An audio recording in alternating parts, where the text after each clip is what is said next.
70। অবাক তো ব্যাপারটা, ডিসব্যান্ডিং হওয়ার এত বছর পর বৃদ্ধ সাতজন বিটিএস সদস্য এক হয়ে কনসার্টের আয়োজন করে। 2024 সালে যেটা ছিল আমার স্বপ্ন সেটা আজ আমার পূরণ হয়েছে। আমিও সেই কনসার্টে কোটি কোটি আর্মি ছিলাম আমরা। এখন মাত্র কিছু সংখ্যক আর্মি, সবার বয়সে 40 থেকে 50 প্লাস হবে। কিছুক্ষণ পর সাত রাজা আসে, তাদের সাথে কিছু ছেলেও আসে। তারা দেখতে হুবহু আমাদের সাত রাজার মতো। তখন ইয়ুঙ্গি বলে উঠে, আর্মিরা আমার ছোট বাংতা নিয়ে এসেছি। আর বলেছিলাম না বৃদ্ধ বয়সেও কোমরে হাত দিয়ে একলাপ গানটি গাইবো, এই যে দেখো আমি এসেছি। জিন বলে বুড়ো হয়ে গেছি, তারপরও I am alright handsome you know. সব আর্মিরা হাসির সাথে কান্নায় ভেঙে পড়ে।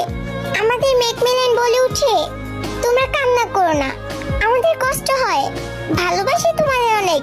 তাই তো দেখো এই বয়সে আমরা আবার এসেছি। জিহব বলে, I am your hope, you are my hope, I am J Hope. Namjoon বলে উঠে, ভালোবাসি আমি তোমাদের অনেক। থ্যাঙ্কস এত বছর পর আমাদের মনে রাখার জন্য।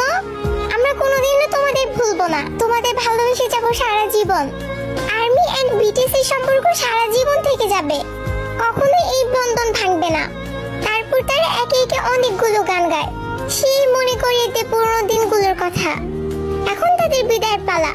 কনসার্টের শেষের সময় সাতরাজা আমাদের কাছ থেকে বিদায় নিয়ে তাদের জীবন সঙ্গীদের কাছে চলে যায়। পিছন থেকে দেখছিলাম আর খুব হিংসা হচ্ছিল, আর মনে হচ্ছিল সাতরাজা শুধুই আমাদের, শুধুই আমাদের।